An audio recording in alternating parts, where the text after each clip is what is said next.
Nii, alustame tänase teemaga. Tere kõigile. Ja tänane teema on siis autentsus. See on kõige kuumem teema minu jaoks üldse praeguses maailmas. Ja see on omamoodi otsetee vabadusse.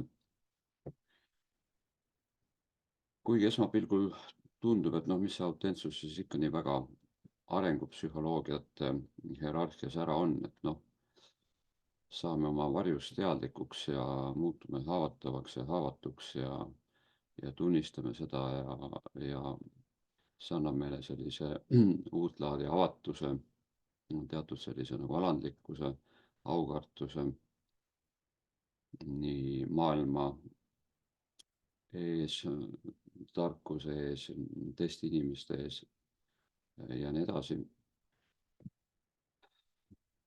Ja sisuliselt see on ju nii-öelda sellitöö Jungi järgi, see varju integreerimine. Ja ometigi ta annab niivõrd palju, kuigi seal lähevad ju astmed veel edasi, on vaja teha ära ka meistritöö ja lõpuks jõuda ka ise arhetüübini ehk kogeda siis ühtsust kõigega, jumalikku ühtsust. Kuid nii ta on, seda kergem, seda ägedam ju, et see on nii lähedal. Ja millegipärast ühiskond vanematel aegadel ei ole sellele isegi mitte erilist tähelepanu pööranud. Ei ole justkui mõistnud selle võtmepositsioone,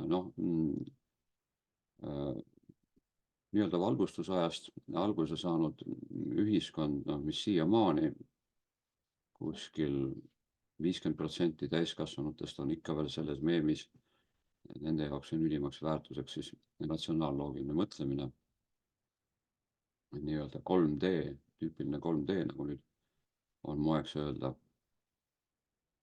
Kuid kui nüüd vaadata Eesti vaimset maastikku või spirituaalset maastikku, isegi spirituaalset massikultuuri, ma ütleksin, siis seal me kohtume sellist nähtust nagu eheduse ring, circling.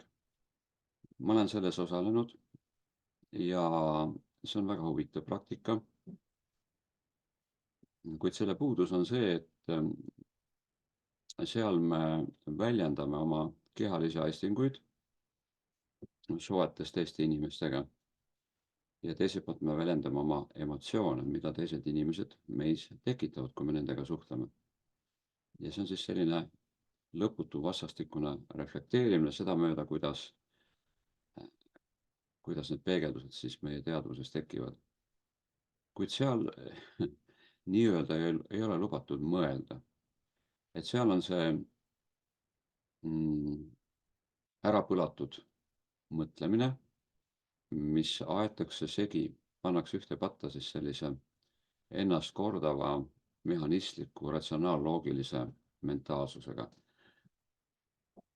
Ja see lõikab ära meilt ka kõrgema mõtlemise, mis on siis loovmõtlemine, mis on intellekt. Ja kui me tahame nüüd leida mingit terviklikumat harjutustikku, kas või sellesama sööklingu pinnal, siis seal peaks olema juures kindlasti ka loovmõtlemine ja just, mis siis sünnitab sellise dialoogi vormi. Ja kui sinna juurde tuua juurde ka puudutuste tasandi, siis me jõuamegi nii-öelda Gurdjieff-Uspenski 4. teeni, et me rakendame korraga keha, mitte ainult kaugaistingutel, vaid ka läbi puudutusharjutuste, näiteks emotsionaalse keha ja mentaalse keha.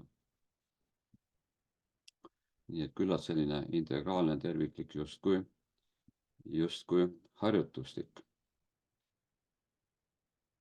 Nüüd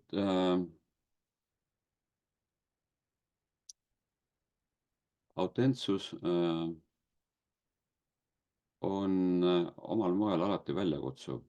Ta on selline puhas peegel, mis tavaliselt sünnitab meis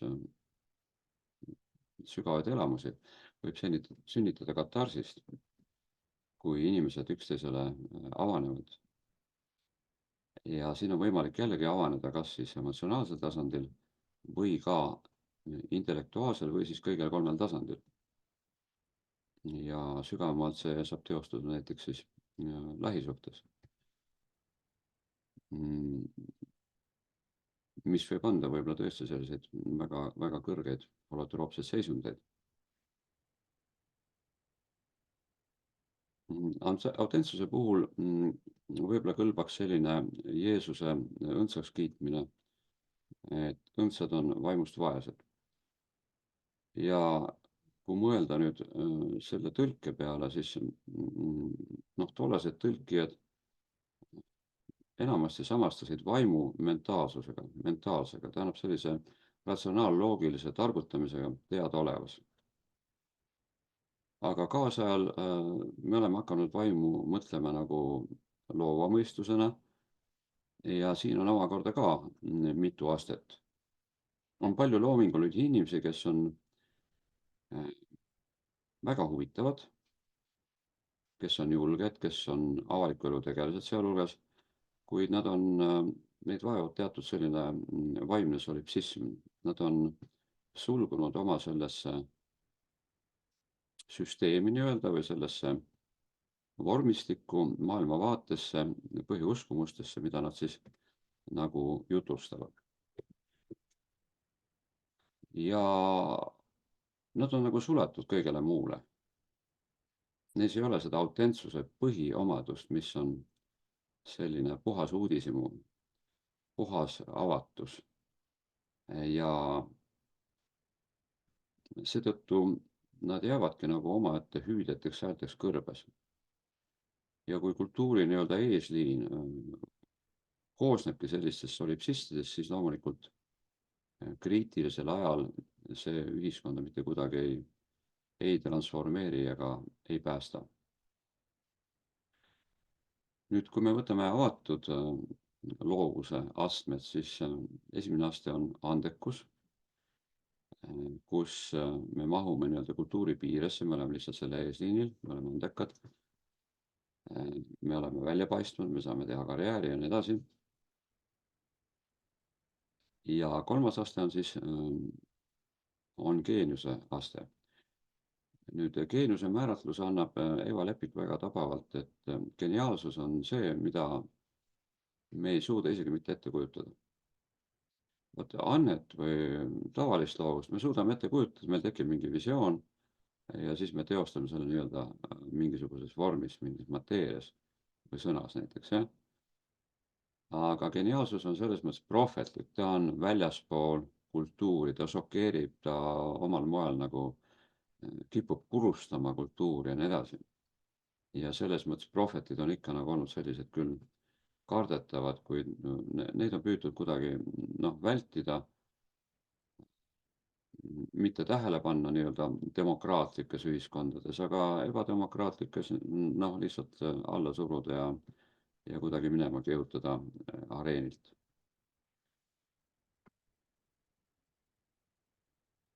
Nüüd, kui me kuulame näiteks Eva Lepiku jutlusi, siis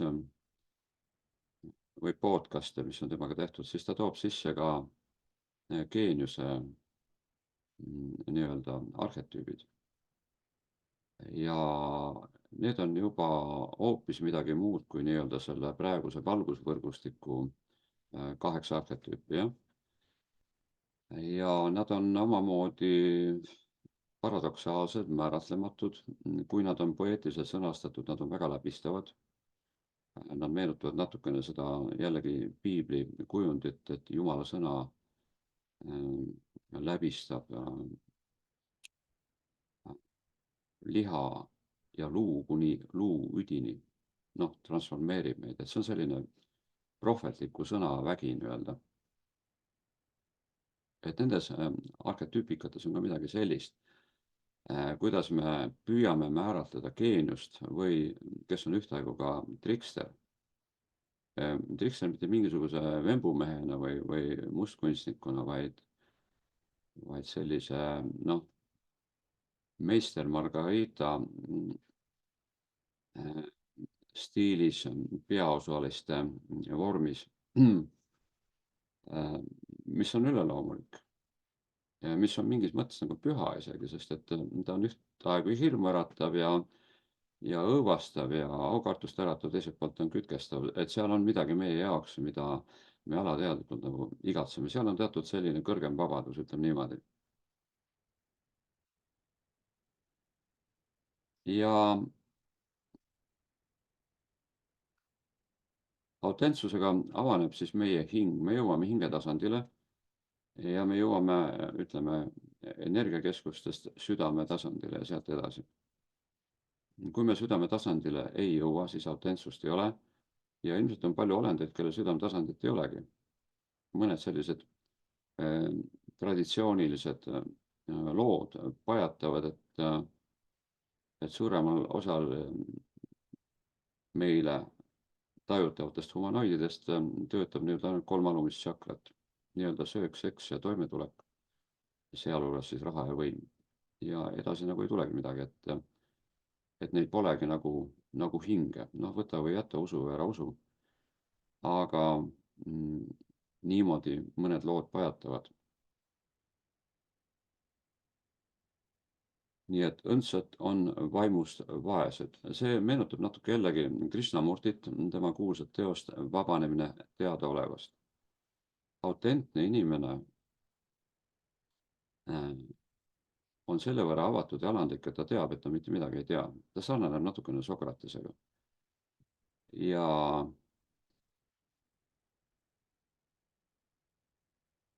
tänu sellele ta saab teada. Ta on uudishimulik, ta on avatud ja ta tegelikult loob teiste inimestega väga ehedaid, üllatavaid ehedaid ja sügavaid suhteid, kusjuures võib seda teha väga lühikese ajaga. Nii et ka teistes inimolendites võib avaneda südametasand ja võib tekkida selline puhastav katartiline suhtlus. Autentsus on kindlasti üks sellise viljaka lähisuht põhialus või põhitingimus üldse. Alla selle on lihtsalt enesepetmine ja maskimäng. Kui me räägime siin Shiva ja Shakti sellisest idalikust fenomenoloogiast või mütoloogiast või arhetüüpikast, siis noh, ma kordan seda, et Shiva ilma Shaktita on mõttetu ja Shakti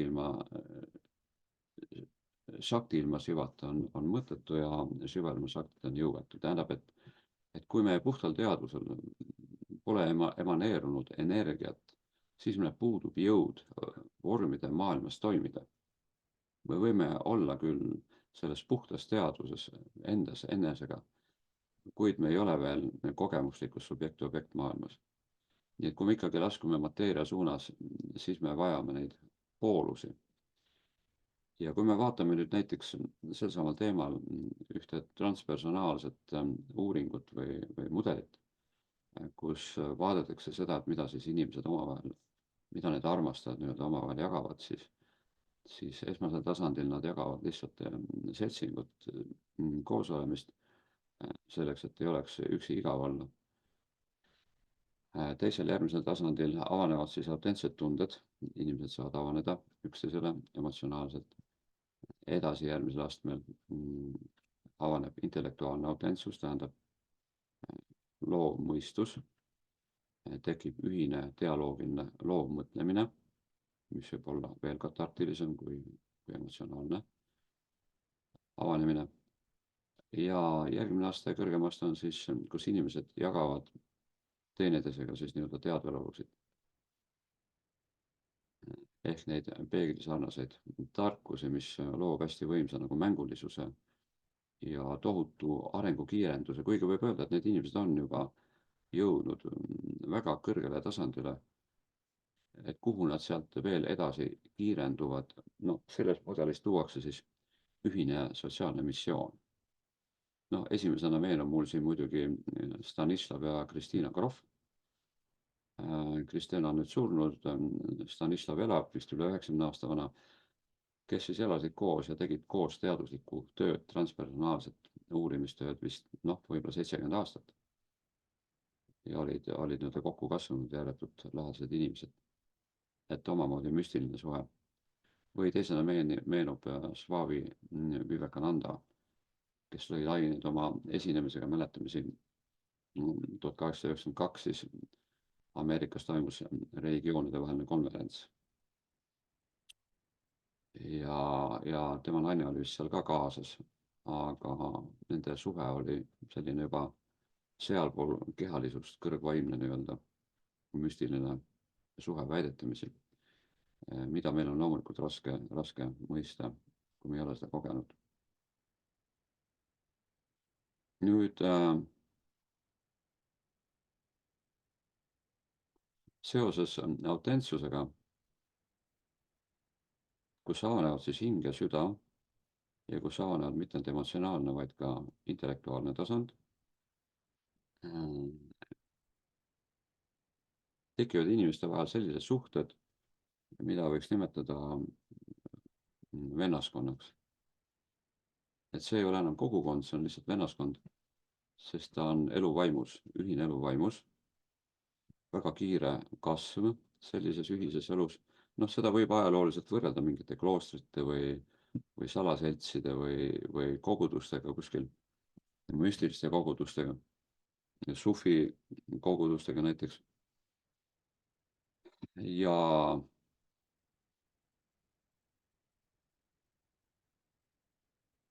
see võib hakata muutma ühiskonda tervikuna. Kui selliseid vennaskondi tekib palju, tekivad nende võrgustikud.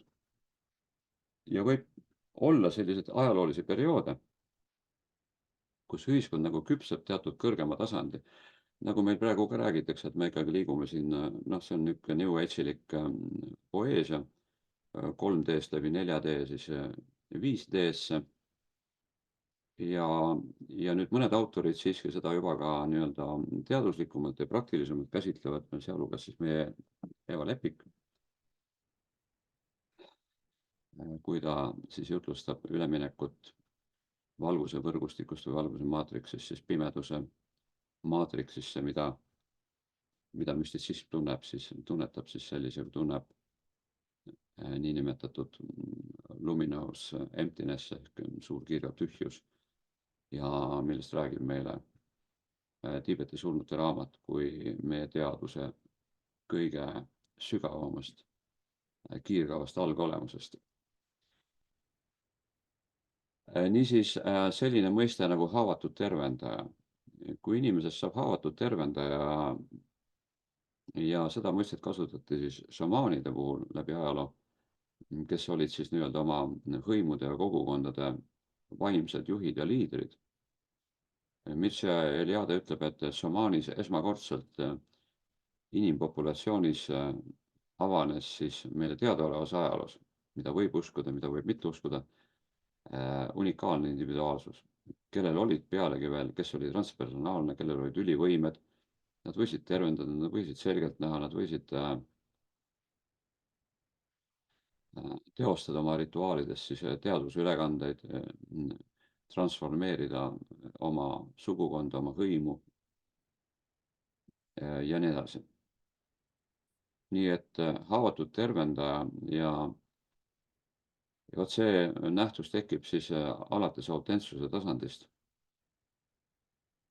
Ja see viitab ka armastuse, siin me saame hakata nagu tegelikumalt rääkima ka armastusest, alla selles on lihtsalt mingisugune sõnakõlks, mida siis meie allminade jõuk nii-öelda kuritarvitab, olenevalt sellest, milline allisiksus parajasti võimul on, millega me ennast siis nagu samastame. Et kui meil on tekkinud siiski mingi kese juba ja lõpuks ka mingi päris mina ehk siis absoluutne subjekt, mida jutlustavad nii Ingvar Villida, nii Nikolai Berdjajev ja noh, teised, kes on saanud sellele pihta. Ja mida siis iseloomustab see kuulus Brahma Satchitananda ehk siis olemine, olemasolu selles igaveses olevikus. Chita on siis teadvalolu, teadlik olemasolu siis. ja nõnda on siis õndsus. Noh, mõni tõlgib selle ka rõõmuks, kuid õndsus on väga, väga hea ja ilus sõna, see vastab nii-öelda paradiisi tasandile. Samal ajal kui taeva tasandile, vormitu müstitsismi tasandil on meil juba parem sõna, on kirkus. Ja kui me vaatame nüüd Tiibeti surmaraamatut, siis seal kõigepealt koidab siis see kirkuse valgus. Ja kui me seda ära ei tunne või ei näe või ei taipa või see on liiga kange kraam meie jaoks, me langeme, minestame ära lihtsalt, siis seejärel järgmisel astmel koidab siis see teisene valgus, mis on siis kirkuse sisenemine ühtsusse. Ehk siis seal ilmneb siis see universaalse ühtsuse ja armastuse tasand. Nagu Osho on öelnud, et armastus on viimane, mida me Jumala kohta saame öelda. Et peale seda tuleb juba kirkus ja vormitu teadvus, see on nüüd see pimeteadus, pimedusteadus. See on see kirjeldamatu, kujuteldamatu, ehmatav, luminoosne, püha, mida siis ka meile Eva Lepik jutustab. Kusjuures ta on ise ka öelnud, et ega ta ei ole seda ise välja mõelnud, vaid maailmas on mitmed sellised nii-öelda kanaldajaid, kellel on mingi selline sisukam side siis mingite Akashi kroonikatega või ka selle eesliiniga. Sest geenius ei võta materjali olemasolevast, ta ei võta neid sealt Akasha kroonikatest, vaid ta loob neid nagu ise juurde, ta rikastab inimkonna kollektiivset kogemust täiesti uute seoste ja piltidega. Ja muidugi autentne inimene on dialoogivõimeline. Ta ei ole enam solipsistlik, endasse suletud, ta on ääretult huvitatud kõigest vähegi sügavmõttelisemast ja müstilisemast, sealhulgas ka esteetilises vallas, müstilisest ilust, üleloomulikust tarkusest ja sellest kaosest, mis on korra nii-öelda kõrgem seeme, millest sünnib järgmise astme kord. Ja sellisena ta on tohutult huvitatud teistest autentsetest inimestest.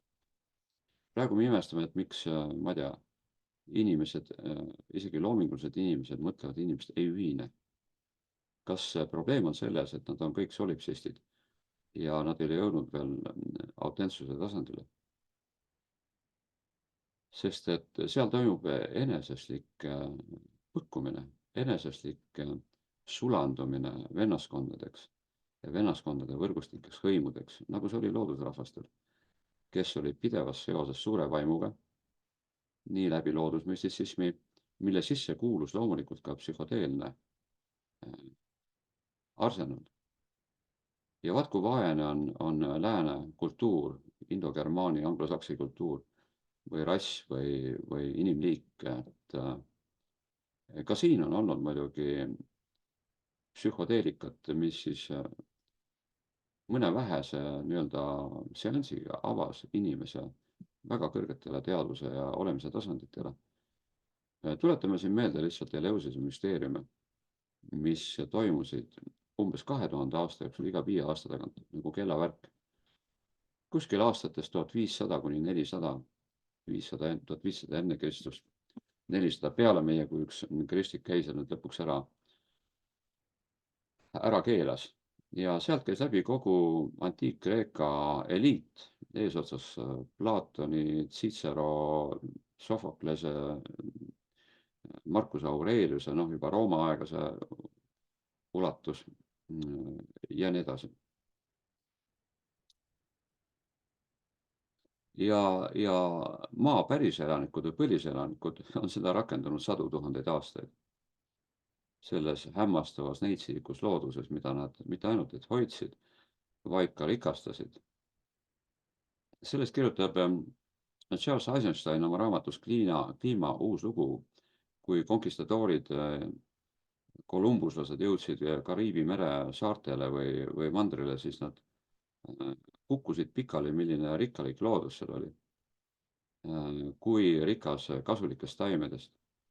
ja kui mõõdukas, see natukene meenutab nüüd Avatari filmi, kus puud olid, ma ei tea, 120 meetri kõrgused seal ja ma ei tea, mingid tammed olid, kuhu mahtus ära terve, ma ei tea, sugukond inimesi nendesse puuõõntesse ja nii edasi, kus luikesid oli nii palju, et kõik loodus oli valge ja nii edasi ja nii edasi. Kus tursakala oli selline inimese kõrgune. No ma olen siin isegi maha kirjutanud sealt raamatust neid vägevamaid kohti, milline oli loodus hoopis teise punase rassi valdust. See samal ajal oli neil jumalik side transcendentsega läbi siis taimede.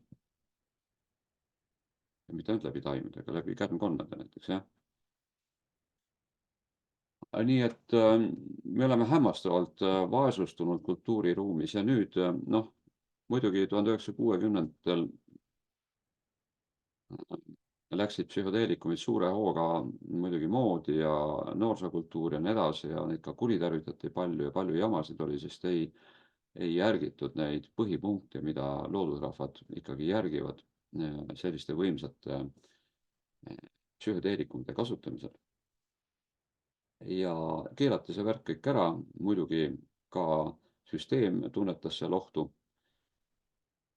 Ja nüüd, alles nüüd uuesti, viimasel kümnendil on uuesti avanenud see värav nii-öelda teadusuuringud uuesti toimuvad. Võiks öelda, et uute mõtlejate, uue paradigma mõtlejate kogu koolkond omab ka sügavat psühhodeelset kogemust. Kui me loeme siin tähenduse teejuhtide nii-öelda iidoleid. Ja selles mõttes on murrang vähemalt eesliinil toimunud. Ja autentsus on esmane maine kõigile kättesaadav vorm sellesse. Nii et siin on tingimuseks siis efektiivne varjutöö. Milline on efektiivne varjutöö? Kõige tõhusam. Sellest on nüüd juttu olnud mitmete autorite puhul. Brandon Bayes, Sedona meetod, Eva Lepik sealhulgas.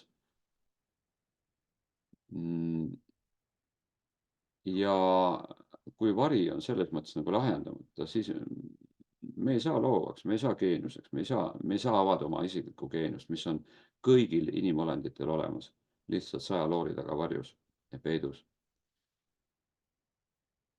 Ja mis puutub nüüd mõtlemisse, loovasse mõtlemisse, lõputusse loovasse koos edasi mõtlemisse, mis on dialoogi olemus või sisu, siis esiteks see tekitab väga võimsa sideme inimeste vahel, nagu ma ütlesin, kuna see hõlvab ka emotsionaalset autentsust ja aistingulist autentsust. Mõnikord, kui me rakendame vastavaid puudutuslikke harjutusi, siis ka rikastatud aistingulist kehalist autentsust. Ja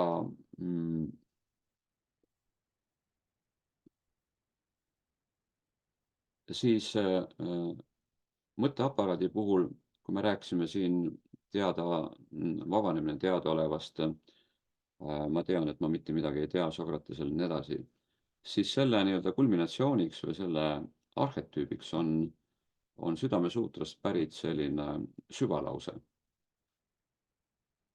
Vorm on tühjus ja tühjus on vorm. Tähendab, kui inimene küünib nüüd selle pimedus teadvuse kõrgustesse, siis ta taipab muuhulgas seda, et kõik vormid on tühjad. Et nad nagu sünnivad tühjusest ja väidetamisi järgmisel hetkel ka kaovad, nad nagu vibreerivad, nagu võnguvad tühjuse ja vormi vahel. Kui me oskaksime seda märgata, nagu Osso ütles, et iga sõna või mõtte vahel on selline tühik, kus ei ole mitte midagi. Ja tühjus on ka see, on siis selline madal, hirmutav tühjus, tühi tühjus ja on selline pulbitsev, potentsiaalne, müstiline, transcendentne tühjus. Ja ilmselt selline tühi tühjus tekib ka siis Brandon Bayesi rännakul, kui me oleme läbi kukkunud kõigist oma painelõikest emotsioonidest ja siis äkki me tunneme, et kui me nüüd sellest ka ennast läbi kukutame, siis meie ego lihtsalt kaob. Meid ei ole siis enam. Ja muidugi terapeut siis julgustab ja inimene siis langeb sinna.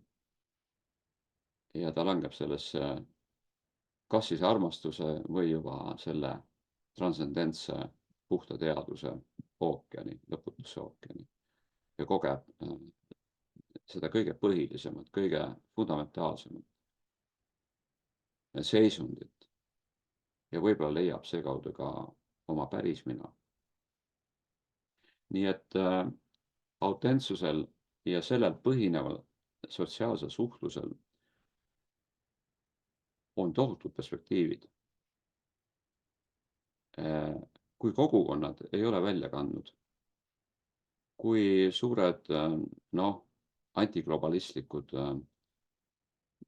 ülemaailmsed kodanikuliikumised, mis lahvatasid siin 1990. 2000-ndatel, meenutame ATTAC, Maailma Sotsiaalfoorum, Occupy liikumine, nad kandsid välja mõned aastad, eks ole, siis probleem oligi selles, et see oli lihtsalt anarhism, mitte vaimne anarhism, mitte müstiline anarhism, mida jutlustas Aldous Huxley, mida jutlustas Mahatma Gandhi, mida jutlustas Nikolai Berdjajev. Et ei ole mõtet ennast petta, kui me ei ole läbi autentsuse jõudnud pühani, kus me ei ole ka üksteise jaoks muutunud pühaks. Ma olen isegi kirjutanud, et sealt peale, kus inimene muutub autentseks, muutub ta imetlusväärseks, temast saab kunstiteos. See unikaalne individuaalsus hakkab ilmutuma. Ja see on ilmutus, see on võimas ilmutus järgmisest inimtasandist. Nii et esmalt võib-olla paremal muul me kogeme seda lähisuhetes, küpsetes lähisuhetes, kuid hiljem me hakkame kogema seda ka küpsetes sotsiaalsetes suhetes laiemalt. Selleks ei pea olema enam hõimurahvas veresuguluses, selleks piisab, et me oleme vaimurahvas, me oleme õed ja vennad vaimus, see on elu vaimus, see on elu pühas sakraalsus ja see on elu kõrgemal moel siis selles transcendentses tühjuses, millest vormide sündides sünnib siis see Jumala või Brahmani jumalik mäng, jumalik tants ehk liila või leila, nagu Osho ütleb. Nii et õppigem seda, uurigem seda, leidkem võimalusi osaleda autentsusrühmades, mis tegelikult on autentsusteraapiad. Osalegem neis teraapiates, kui nad tekivad, algatuseks kas või Sööklingis, kus me uurime ja avastame autentsust oma kehaistingutes ja emotsioonides. Ja millele võib siis liita dialoogigrupid, kus siis me avastame autentsusega oma intellektis ehk loovas mõistuses ja sealtkaudu, miks mitte, läbi annetega oma geniaalsuse. Ja vot sellised autentsed inimesed on mitte nad väga huvitavad, nad on tohutu energiaallikas üksteisele. See energia, mis sealt hakkab tulema, see on nagu mingi püha rahva või taevaliku hõimu energia. Et seda on väga raske ette kujutada. Kuigi see on kuskil ilmselt olemas juba Akashi kroonikates. Ja vahet pole. Aga geeniuse potentsiaal on autentsuses üha selgemini esil ja meie tänases maailmas, kus ma ei tea, Eva Lepik põhjendab seda väga huvitavalt, et kuna toimub üleminek valguse maatriksist pimeduse maatriksisse, siis tekib tohutu pinge. Ruumi on sellest vähem olla valguse maatriksis, millega me oleme niivõrd harjunud. Ja siis me siin sipleme ja karjume ja ulume ja kiristame hambaid, kui me ei leia väljapääsu selle pimedusvõrgustiku, selle transcendentse kiirgava tühjuse lumineos emptiness'i suunas. Kuigi väravaid avaneb järjest rohkem, materjalid on kõik kättesaadavad ja mitte ainult suure raha eest, vaid juba ka täiesti tasuta, kui me oskame vaid otsida ja leida. Nii et selleks soovin meile kõigile siis tahet, sest nagu Gurdjieff ja Uspensky ütlevad, et kui me võtame maha oma kaitsed, oma puhvrid, oma persona maskid, siis neid tühikuid peab asendama meie tahe. Ja see tahe peab olema motiveeritud teatud teadmistest, uutest teadmistest, mida me oleme endasse integreerinud. Ja miks Sokrates ütles, et ma tean, et ma mitte midagi ei tea, kuigi inimesed tajusid teda kõige targema mehena terves Kreekas. Mis seda siis veenis või mis seda siis tekitas sellist taju? Aga seda tekitas tema olek. Ta ei pidanud rõhutama seda, et ta midagi teab. Tema olek oli see, et ta on teada, et ta on tark, et ta on šaman. Ja tema äärmine avatus, augartus ja alandlikkus teiste inimeste ees nii-öelda turul ja tänaval. Et see on, ütleme niimoodi, kui me räägime üldse mingist guruismist, siis see on kaasaja guru selline õpetaja, teadliku inimese loomulik olek. Õppida kõigest, teenida kõiki ja luua kõigiga koos meie inimolemise uut sfääri, mida näiteks jesuiidi filosoof Teilhard de Chardin nimetas noosfääriks. Noos, teadmine, kusjuures müstiline teadmine, üleloomulik, transpersonaalne teadmine. Et see on meie tegelik tulevik. Mitte igasugused lood, ma ei tea, kellest, tulnukatest ja kosmilistest rassidest, kes otse kui teevad meie ees selle töö ära. Võib-olla nad tõesti aitavad meid, kuid meis endis on niivõrd suured võimalused ja potentsiaalid, et lihtsalt laisalt oodata, kuni keegi teine meie eest töö ära teeb, olgu see kas või Donald Trump või ükskõik kes. See näitab, et me ei ole jõudnud veel ära teha oma selitööd. Me ei ole veel jõudnud autentsuse tasandile ehk siiruse, tõelisuse ja eheduse tasandile. Kohtumiseni kas või grupis terviklik kooskasvamine või mõnes järgmises videoloengus.